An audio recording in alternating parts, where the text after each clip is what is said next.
क्या कर सकते हैं आपके लिए?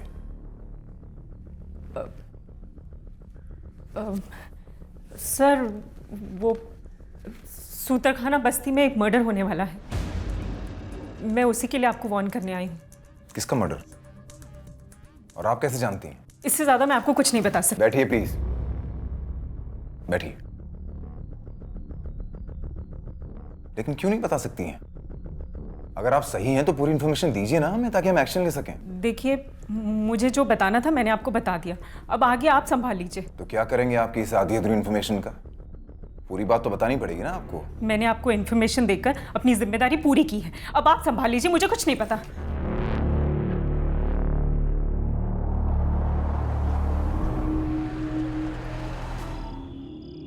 A for apple.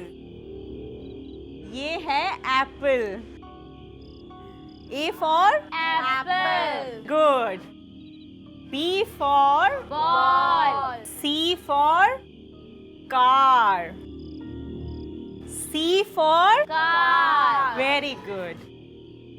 D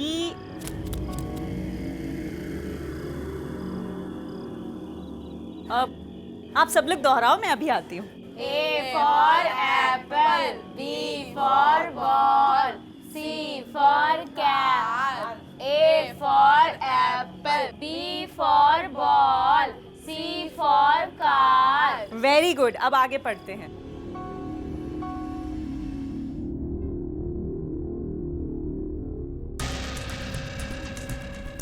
doctor Divya, हमें आपसे और भी कुछ पूछताछ करनी थी।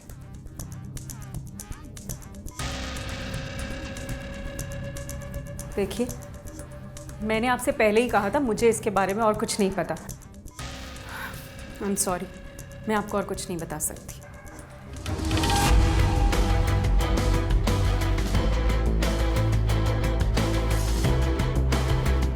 हेलो सर, मैंने पता किया। डॉक्टर दिव्या एक MBBS डॉक्टर है। सूतरखाना की बस्ती में एक शिफा नाम से क्लिनिक चलाती है, जहाँ पे वो वहाँ के लोगों को फ्री ट्रीटमेंट देती है। और कुछ पता चला? नहीं सर, वो और कुछ बताने के लिए तैयार नहीं है। सर, मुझे तो लग रहा है कि उसे कोई गलतफहमी हुई होगी। कबीर, हम इस बात को नजरअंदाज नहीं कर सकते हैं। वो मर्डर की बात कर रही है, एक डॉक्टर है, समझदार है। अगर वो होने वाले कातिल का नाम नहीं बता रही तो हो सकता है कि वो उसका कोई बहुत करीबी हो। इसे वो गलत करने से रोकना भी चाहती है और ये भी नहीं चाहती कि वो किसी परेशानी में पड़े। पता करो कि बस्ती में उसके करीबी लोग कौन हैं, शायद हमें पता चले वो किसे बचाना चाहती है। Okay sir.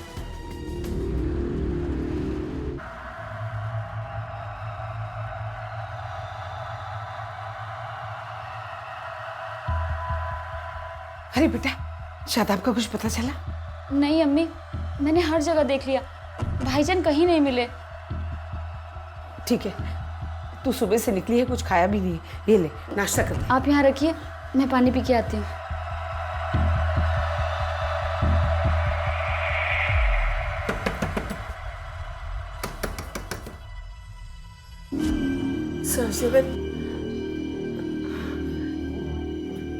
शादाब है घर पे?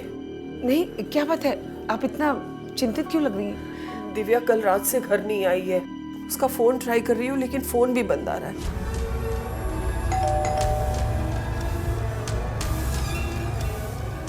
तो मैंने सोचा शादाब को मालूम होगा कि वो कहाँ है, इसलिए आपके घर पूछने चली आई। लेकिन कल रात से तो शादाब भी घर नहीं आया है, इसीलिए तो मैंने रजिया को भेजा था सुबह उसे ढूंढ के लाने को। और अब आप कह रही है कि डॉक्टर नीचे भी नहीं है।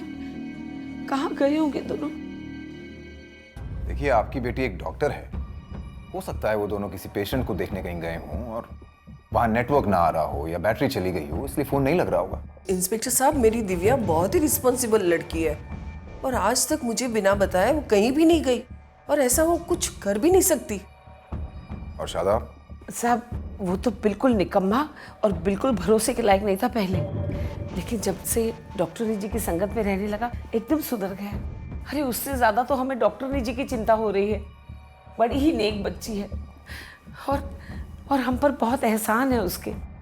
अब किसी भी तरह करके उसे ढूंढिए। कोई तस्वीर है आपके पास? हाँ जी। ये बेटा,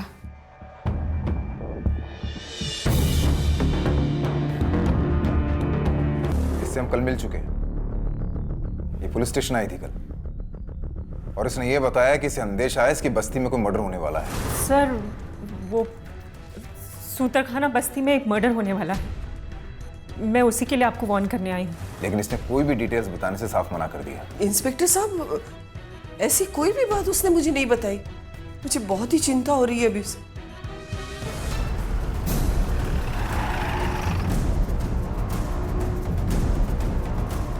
सर यही है वो क्लिनिक।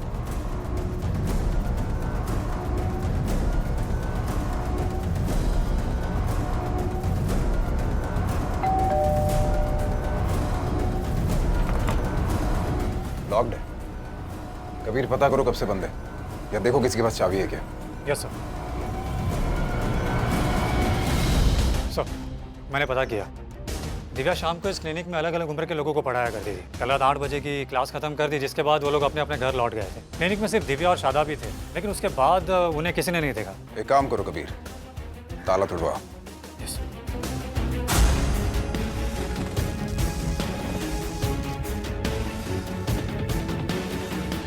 लगता है कोई बड़ी वारदात हुई, तलाशी लो।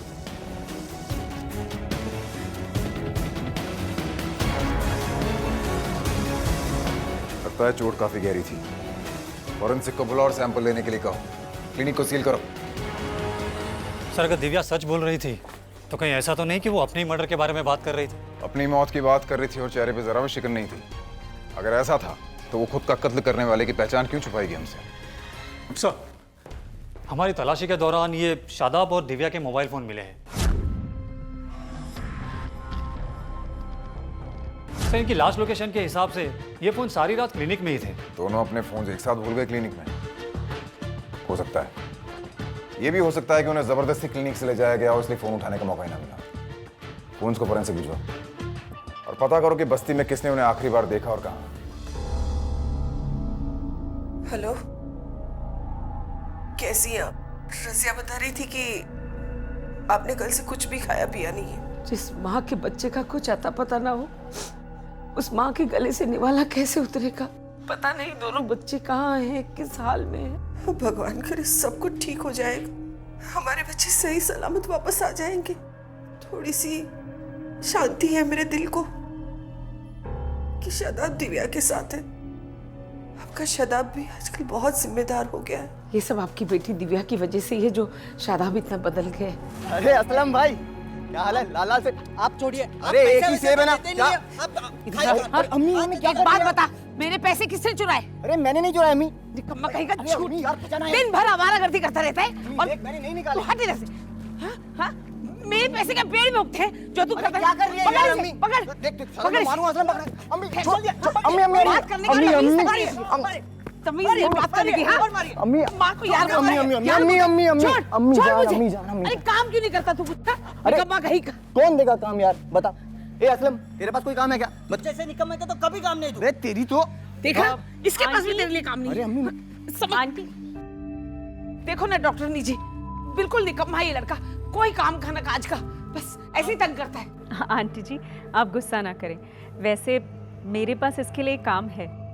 मुझे क्लिनिक पर एक हेल्पर की ज़रूरत है, अगर ये चाहे तो कल से ही काम पर आ सकता है। सच? नहीं नहीं नहीं, मुझे कोई काम। अम्मी मैं क्या काम करूंगा डॉक्टर के? चुप कर जी, जरूर आएगा ये। आपकी बहुत बहुत मेहरबानी। ठीक है, तो फिर कल से आ जाना, मैं पूरा काम सिखा दूंगी। हाँ धन्यवाद। उस दिन आपकी बेटी ने शादाब को काम पर रख के हमारी तो जैसे जिंदगी ही बदल दी। आपकी बेटी की संगत में मेरा शादाब तो पूरी तरह बदल गया, एक जिम्मेदार इंसान बन गया, जिसकी हमने कभी उम्मीद नहीं की थी। मेरा दिल कह रहा है हमारे बच्चे जरूर सही सलामत वापस आ जाएंगे हमारे पास। माँ तुम यहाँ? अरे क्या हुआ? अरे आज मैं बहुत खुश हूँ। पता है तुम्हारी बेटी डॉक्टर बन गई है। अरे ये देखो मेरा मेडल और ये है मेरा सर्टिफिकेट। सर, दिव्या की डीएनए रिपोर्ट। तो क्या है रिपोर्ट? सर रिपोर्ट से पता चल रहा है कि क्लिनिक में जो खून था वो दिव्या का ही था। क्लिनिक में जितना खून मिला है अगर वो दिव्या का है तो वो जरूर बहुत जख्मी हालत में होगी। बिल्कुल सर। सर कहीं ऐसा तो नहीं कि दिव्या का कत्ल कर दिया गया हो वहीं उसी के क्लिनिक में, फिर उसकी बॉडी को ले जाकर कहीं डंप कर दिया गया हो? और ये कत्ल शादाब ने होते हुए देख लिया हो, इसलिए उसे भी गायब कर दिया गया हो सकता है, बिल्कुल हो सकता है, लेकिन उस सूरत में तो शादाब को भी वहीं मार देना चाहिए था क्लिनिक में, और फिर हमें उसका खून भी मिलता वहाँ, मगर ऐसा नहीं हुआ। एक काम करो, पता करो कि क्या उस बस्ती में कोई ऐसा था जो दिव्या और शादाब को नुकसान पहुंचाना चाहता था। Yes sir. बहुत नेक इंसान है वो साहब।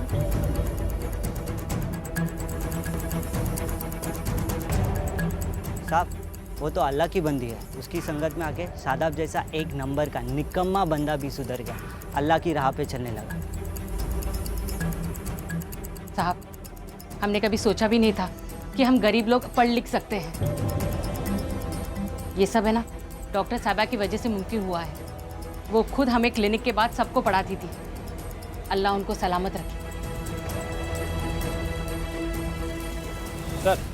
सर मैंने पता किया, शादाब की किसी से दुश्मनी नहीं थी। तुम लोग बस्ती के बाकी लोगों से पता करो। ओके सर, इन लोगों की बातों से तो लगता है कि दिव्या का कोई दुश्मनी नहीं हो सकता, और शादाब की भी किसी से दुश्मनी की बात सामने नहीं आई। तो फिर ये कौन हो सकता है जिसने ये सब किया होगा? हो सकता है कि वो शख्स जिसका नाम दिव्या हमसे छुपा रही थी वो कातिल।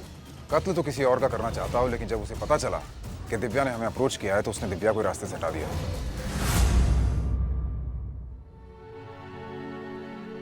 अम्मी 2 दिन से आपने कुछ नहीं खाया है।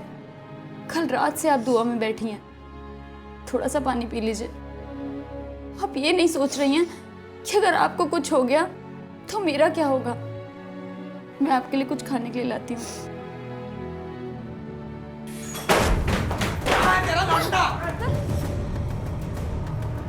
कहाँ है? कहाँ है वो? हाँ? उसी ने गायब किया है डॉक्टर को। जल्दी बोल। अरे क्या कर रहे हो? हाँ? हमें खुद पता नहीं शादाब कहाँ है, तो वो ये सब कुछ कैसे कर सकता है? वो तो उसी हालत में जो उस डॉक्टरनी की हालत है। पूरी बस्ती के लोग जानते हैं तेरा लौंडा ही ऐसा कर सकता है और कोई नहीं कर सकता। छोड़ो। क्या कर रहा है? क्या चल रहा है?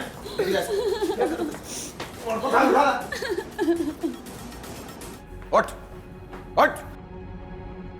एक बूढ़ी औरत और लड़की पे हाथ उठाता है, सूरमा समझता है कि अपने आप को? क्यों किया ऐसा बता, नहीं तो तेरी चमड़ी उतार दूंगा। क्या दुश्मनी थी तेरी शादाब और उसके परिवार से? साहब हम गलत नहीं है। शादाब ने ही दिव्या डॉक्टर को गायब किया है, ये मुझे मालूम है।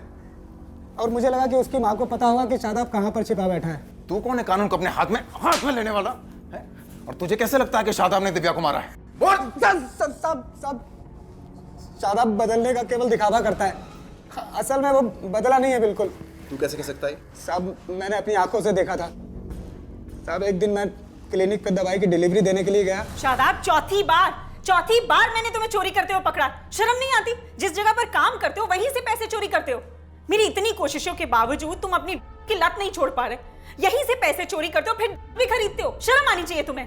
सॉरी दिव्या मैम, वो क्या है कि कोशिश बहुत कर रहा हूँ छोड़ने की, पर आदत छूट नहीं रही है। छूट नहीं रही है? ठीक है, निकलो अभी के अभी यहाँ से निकलो, और फिर अपनी लत को कहीं और जाकर पूरा करो। निकलो यहाँ से। दिव्या मैम, एक आखिरी चांस, अम्मी की कसम आगे से नहीं होगा। अम्मी की कसम? तुम्हारी अम्मी की वजह से ना मैं तुम्हें आखिरी मौका दे रही हूँ। अगर फिर से तुमने ऐसी हरकत की ना तो तुम्हें पुलिस के हवाले करूंगी, समझे तुम?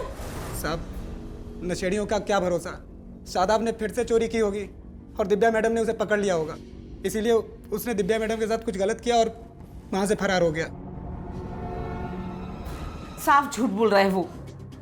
हाँ मेरे बेटे को नशे की आदत थी और वो चोरी भी करता था, लेकिन जब से वो डॉक्टरनी जी की संगत में आया है वो एकदम बदल गया था। पिछले 2 महीने से ना ही उसने कोई नशा किया था और ना ही कभी चोरी की थी। ये सारे इल्जाम झूठे हैं। ये भी तो हो सकता है ना कि शादाब सुधरने का दिखावा कर रहा, असलियत कुछ और।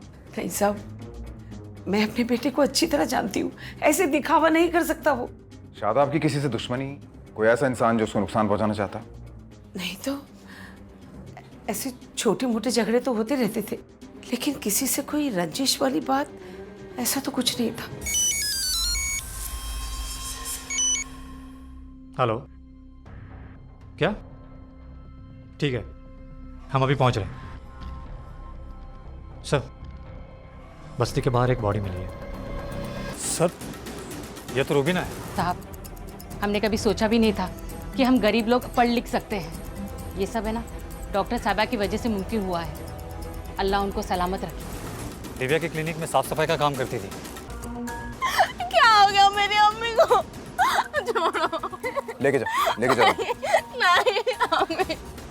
सर हो सकता है कि ये मामला दिव्या और शादाब के मामले से जुड़ा हुआ हो। अभी तो हमें ये भी नहीं मालूम कि आखिर मामला क्या है। वो दोनों सिर्फ गायब हुए हैं या उन्हें मार दिया गया है, किसी जुर्म का शिकार हुए हैं या खुद मुजरिम है। बॉडी को पोस्टमार्टम के लिए भिजवाओ। यस। अम्मी के साथ साथ मैं भी सफाई में उनके साथ हाथ बटाती थी, पर किसी ने मेरी अम्मी को क्यों मारा होगा मुझे नहीं पता। याद करके बताओ, कोई ऐसा शख्स जिसकी तुम्हारी अम्मी से रंजिश हो, या तुमने अपनी अम्मी के बर्ताव में कोई बदलाव देखा हो, या अपने आसपास कोई अजीब सी बात देखी हो तो बताओ हमें। नहीं, ऐसा कुछ भी नहीं था। देखो, अगर तुम चाहती हो कि हम तुम्हारी अम्मी के कातिलों को पकड़ें तो जो भी जानती हो बताओ, क्योंकि मैं यकीन से कह सकता हूँ कि तुम हमसे कुछ ना कुछ छुपा रही हो। जिस शाम दिव्या मैडम गायब हुई थी उस समय मैं और अम्मी उनकी क्लास में ही थे, और करीब 9:15 बजे जब हम घर आए तो अम्मी को किसी का फोन आया था। थक गई होगी ना? हाँ, बहुत जा ज्यादा। हाथ मुंह धो ले, मैं तेरे लिए खाना लगाती। जा।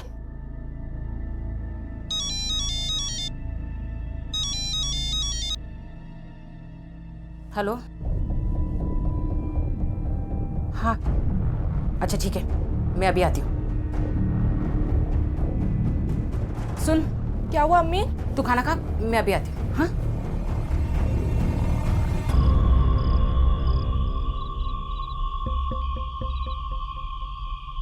उसके बाद जब अम्मी वापस आई तो मैंने देखा कि वो बाहर कुछ जला रही थी।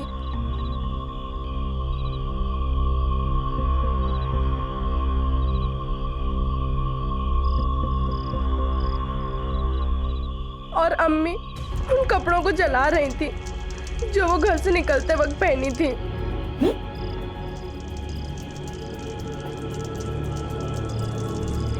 अम्मी, ये क्या कर रही हो? जाके सो जा अंदर, जा जा। और सुन, ये कुछ भी देखा है ना तूने, इसका जिक्र किसी के सामने मत करना, वरना आफत आ जाएगी तुझ पर भी और मुझ पर भी। जा अंदर।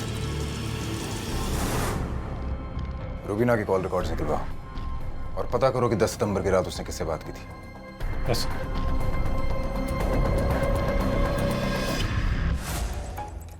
सर इतना तो कंफर्म हो गया है कि रुबीना क्लिनिक आई थी, लेकिन ये पता नहीं चल रहा है कि वो क्यों आई थी। सर कहीं कातिल रुबीना ही तो नहीं, जिसके बारे में मौन करने दिव्या हमारे पास आई थी? सूतरखाना बस्ती में एक मर्डर होने वाला है, मैं उसी के लिए आपको वार्न करने आई हूँ। हो सकता है। एक मिनट। हेलो, क्या? ठीक है सर, और एक लाश मिली। कहाँ? बस्ती के बाहर। चलो। सर ये तो अजीम है। नशेड़ियों का क्या भरोसा, शादाब ने फिर से चोरी की होगी और दिव्या मैडम ने उसे पकड़ लिया होगा, इसीलिए उसने दिव्या मैडम के साथ कुछ गलत किया और वहाँ से फरार हो गया। दिव्या की क्लिनिक में मेडिसिन सप्लाई करता था। लोगों से पता करो किसी ने कुछ देखा क्या? Yes sir. दिव्या और शादाब अचानक गायब हो जाते हैं। क्लिनिक में हमें दिव्या का खून मिलता है, जिससे हमें लगता है कि दिव्या को मारा जा चुका है। फिर हमें 2 लाशें मिलती हैं, एक उसके क्लिनिक में काम करने वाली रुबीना की और दूसरी उसकी मेडिसिन सप्लायर रसीम की। सर इस कत्ल की वजह चाहे जो भी हो, लेकिन इसका कोई ना कोई कनेक्शन दिव्या, शादाब या उस क्लिनिक से जरूर है। या ये भी हो सकता है कि हमें गुमराह करने के लिए क्लिनिक में ब्लड फैलाया गया, क्योंकि मिसिंग तो दिव्या और शादाब है, लेकिन लाशें हमें दूसरों की मिल रही हैं। कहीं ऐसा तो नहीं सबके पीछे वो दोनों ही हो? सर ये अब्दुल है, दिव्या का पेशेंट। बैठो।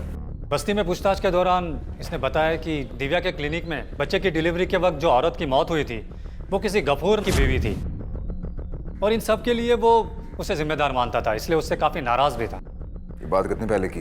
करीब 3.5 महीने पहले की। मैं डायबिटीज की दवा लेने गया था डॉक्टर साहिबा के क्लिनिक पर, वहाँ एकदम से गफूर आ गया।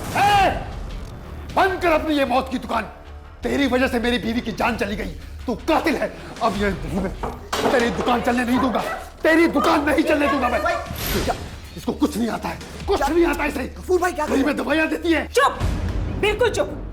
मैंने नहीं, आपने मारा है अपनी बीवी को। 9 सालों में 7-7 बच्चे पैदा करवाकर 8वीं तक आते आते बेचारी के शरीर में जान तक खत्म हो गई, मर गई बेचारी, दम तोड़ दिया उसने, बर्दाश्त ही नहीं कर पाई। और फिर भी अगर आपको लगता है ना कि मैंने आपकी बीवी का कत्ल किया है तो फिर ठीक है, मुझे मारिए, लेकिन इस क्लिनिक की तरफ आंख उठाकर भी मत देखिएगा, जानते हैं आप कितने जरूरतमंदों की उम्मीद है ये क्लिनिक। इसे अगर चोट पहुंचाने की कोशिश भी की ना तो मैं छोड़ूंगी नहीं। निकलिए यहाँ से, निकलिए। गफूर भाई शांत हो जाइए, गफूर भाई शांत हो जाइए। फिर बात पहले क्यों नहीं बताई तुम? सर मैं कोई मुश्किल में नहीं आना चाहता था। गफूर खतरनाक आदमी है। साहब सर फिर गया था मेरा उस वक्त। 7 बच्चे थे, सामने उनकी अम्मी गुजर चुकी थी उस डॉक्टर की वजह से। और साहब इस बात को 3 महीने हो गए, अब मैं क्यों मारूंगा उसे? हो सकता है तुम मौके का इंतजार कर रहे हो या मामला ठंडा होने का। साहब अगर मुझे उसे मारना ही होता तो मैं मौके का इंतजार क्यों करता? मैं जाता और उसे मार देता। 2 महीने पहले मेरी दूसरी शादी हुई और मेरी नई बीवी पुरानी बीवी से कहीं बेहतर है। एक प्रकार से तो मैं शुक्रगुजार हूं उस डॉक्टरी साहब का। नहीं साहब, मैंने उसे नहीं मारा।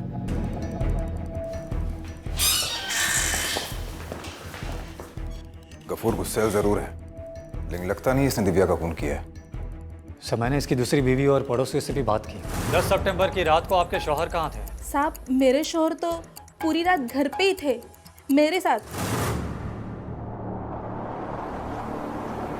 सर अगर गफूर को भी सस्पेक्ट लिस्ट से हटा देंगे तो हम वहीं आ जाएंगे जहाँ से हम चले थे। अब ना हमारे पास कोई सस्पेक्ट है और ना ही कोई लीड। सर अजीम की लास्ट लोकेशन ट्रेस हो गई है। जाओ। सब 10 सितंबर को 8:30 से लेकर 10 बजे तक अजीम भी दिव्या के क्लिनिक पे ही था। ओह, यानी उस रात क्लिनिक में 4 लोग थे, दिव्या, शादाब, रूबीना और अजीम। और इन चारों के बीच कुछ ना कुछ जरूर हुआ है। ये बिना वजह एक साथ नहीं थे। इन चारों के एक साथ होने के पीछे कोई ना कोई राज जरूर है। एक काम करो कभी, रूबीना और अजीम की फोन लोकेशंस चेक करो और पता लगाओ कि रात 10 से 1 बजे के बीच ये कहाँ थे। यस।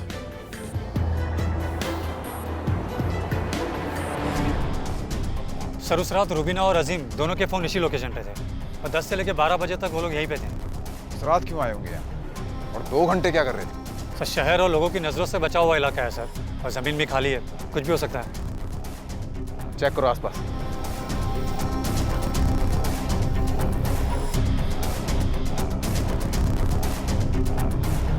सर यहाँ कुछ है?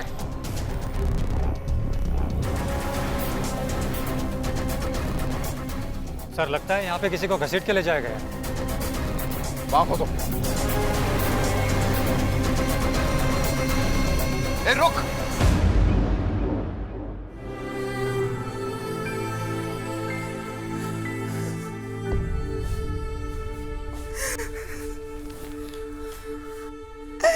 नहीं छोड़ोगी मैं, उसे सजा जरूर दिलवाऊंगी मैं। बस शांत हो जाओ, अल्लाह की मर्जी के आगे किसकी चलती है। देखिए इस गुनाह के लिए जो भी जिम्मेदार है हमारे हाथों से बचेगा नहीं। धीरज रखिए। साहब शादाब का कुछ पता चला? अभी तक तो नहीं, लेकिन या तो वो खुद किसी जुर्म का शिकार हो गया है या इस सारे मामले के पीछे उसी का हाथ है, और दोनों ही सूरतों में ज्यादा दिन चुप नहीं पाएगा हमसे। ढूंढ निकालेंगे उसे। शादाब दरवाजा खोलो, खोलो शादाब, शादाब, शादाब खोलो दरवाजा।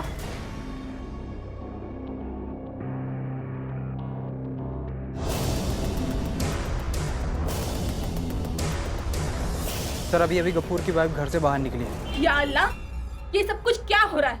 मुझे तो कुछ समझ में नहीं आ रहा है। तो पैसे लाइए ना। हाँ चल पैसे निकाल।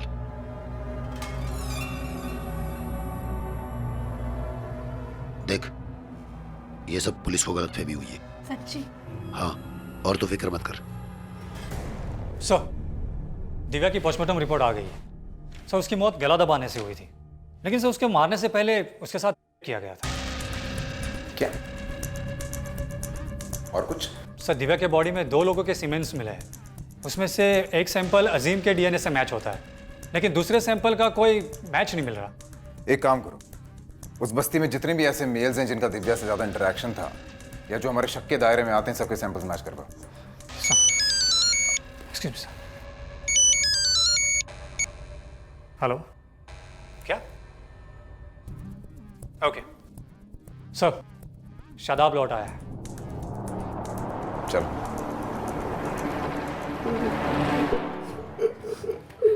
हम जानते हैं तुम्हारे साथ क्या हुआ है, लेकिन हम पूरा वाकया जानना चाहते हैं।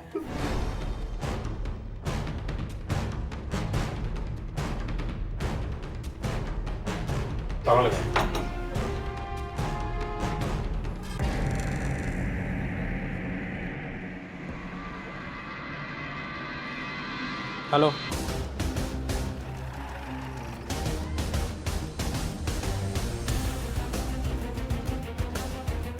पकड़ो इसे, ले चलो चलो।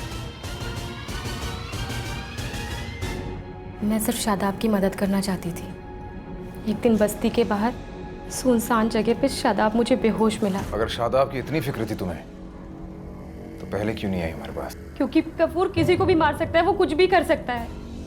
मौके वारदात पे वही तीनों वहां पे मौजूद थे।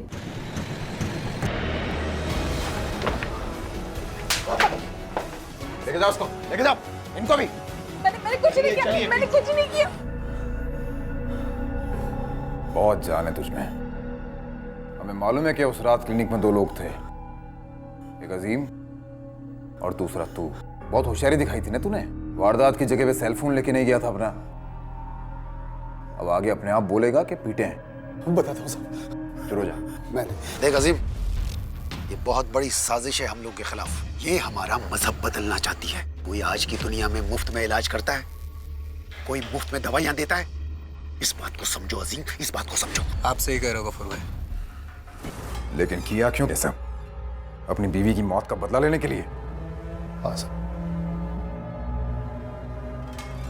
मैं अपनी बीवी से बहुत प्यार करता था, बहुत कोशिश की मैंने, लेकिन उसे बुला नहीं पाया साहब। बंद कर अपनी ये मौत की दुकान। तेरी वजह से मेरी बीवी की जान चली गई। तू कातिल है। चुप, बिल्कुल चुप। मैंने नहीं, आपने मारा है अपनी बीवी को। 9 सालों में 7 बच्चे पैदा करवाकर मर गई बेचारी, दम तोड़ दिया उसने, बर्दाश्त ही नहीं कर पाई। और फिर भी अगर आपको लगता है ना कि मैंने आपकी बीवी का कत्ल किया है तो फिर ठीक है, मुझे मारिए। एक दिन जब मैंने शादाब और दिव्या को मंदिर जाते हुए देखा,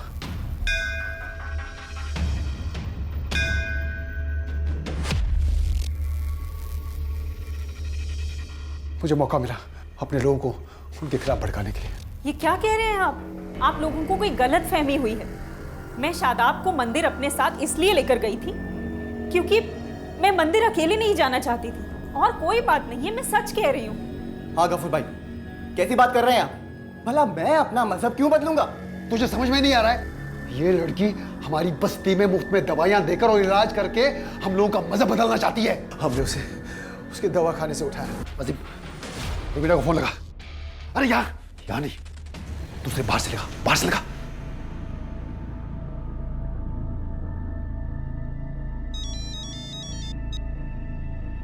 हेलो। हाँ रुबीना, पैसे ले और जबान मत खोलना, ठीक है? शादाब को भी साथ लेके गए और बस्ती के बाहर एक सुनसान जगह ले जाकर उसके साथ। क्या हुआ, मर गई? अजीम ने उसे समझाने की बहुत कोशिश की साहब कि अपना मुंह बंद रख और हमारा साथ दे। तो रूबिन और अजीम को क्यों मारा? नहीं साहब, मैंने नहीं मारा साहब। हम लोग खुद ही परेशान।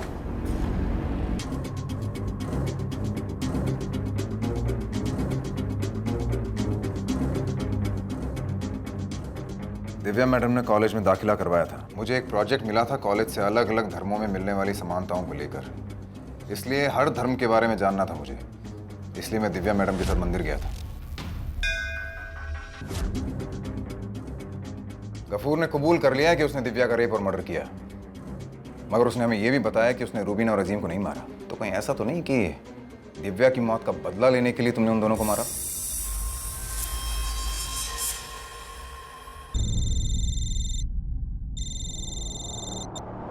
हाँ कबीर,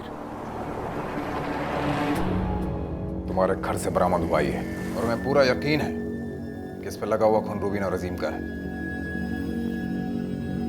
सरकारी लैब की रिपोर्ट से भी साबित हो जाएगा तो बच तो नहीं पाओगी तुम। तो बेहतर है कि अपनी जुबान से कबूल कर लो कि जुर्म तुमने किया है। क्यों मारा उन दोनों को? बोलो बोलो। सर, क्योंकि मैं और शादाब एक दूसरे से प्यार करते थे। हम दोनों एक दूसरे से छुप छुप के मिला करते थे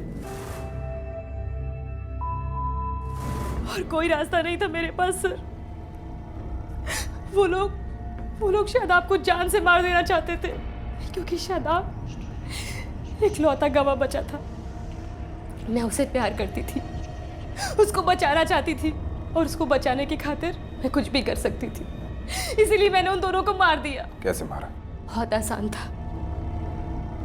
रुबीना को मैंने अकेले में मिलने के लिए बुलाया। यहाँ क्यों लेकर आई हो तुम इस कचरे में? कितनी बदबू आ रही है यहाँ पे। कल तक तुमसे आने लगेगी। फिर मैं अजीम पर जानबूझकर लाइन मारने लगी, और वो कबूतर की तरह आग बंद किए मेरे पीछे पड़ गया। एक दिन अरे इधर काहे बुलाई हो हमको? हैं? तालाब भी है, मच्छर भी काट रहे हैं और बास भी आ रहा है। हमको बता दी होती 5 स्टार बुक कर देते। जो काम यहाँ हो सकता है वो 5 स्टार में नहीं। अरे तो ऐसा क्या करने वाली हो जाने मन? गफूर को भी मैं मार ही देती, पर वो मेरे हाथ नहीं चढ़ा, गायब हो गया। और इस तरह तुम उस अंजाम तक पहुंच गई जहां तुम्हें पहुंचना भी चाहिए था। कानून को अपने हाथ में लेके अच्छा नहीं किया तुमने। तुम्हें क्या लगा था ये सब करने से प्यार मिल जाएगा तुम्हें? तुम्हारे प्यार ने तुम्हारी कब्र खोद दी। मौत से बदतर जिंदगी जियोगे तुम जेल में। कुछ लोग ऐसे होते हैं जो धर्म को भले ही ना समझते हों, लेकिन अपने गलत इरादों के लिए उसका इस्तेमाल करना उन्हें बखूबी आता है। और इतिहास गवाह है कि दुनिया कई बार ऐसे लोगों के हाथों की कठपुतली बनी है। शायद कुछ हद तक इसकी जिम्मेदारी हम सब पर जाती है, क्योंकि हम में से कुछ लोग धर्म के नाम पर बहकावे में आ जाते हैं। पर ऐसा ना हो, इसके लिए जरूरी है कि हम किसी भी धर्म या मजहब के मूल तत्व को समझें, ये जानें और इस बात पर यकीन करें कि कोई भी धर्म या मजहब इंसानियत से परे नहीं होता। इंसानियत ही सबसे बड़ा धर्म है। इसी विचार के साथ अब मैं अनूप सोनी आपसे विदा लेता हूं। फिर मुलाकात होगी अगले एपिसोड में एक और चौंका देने वाले केस के साथ। तब तक अपना और अपने परिवार का ख्याल रखें और देखते रहें क्राइम पेट्रोल डायल 100। सबक एक को सीख हम सबको। जय हिंद।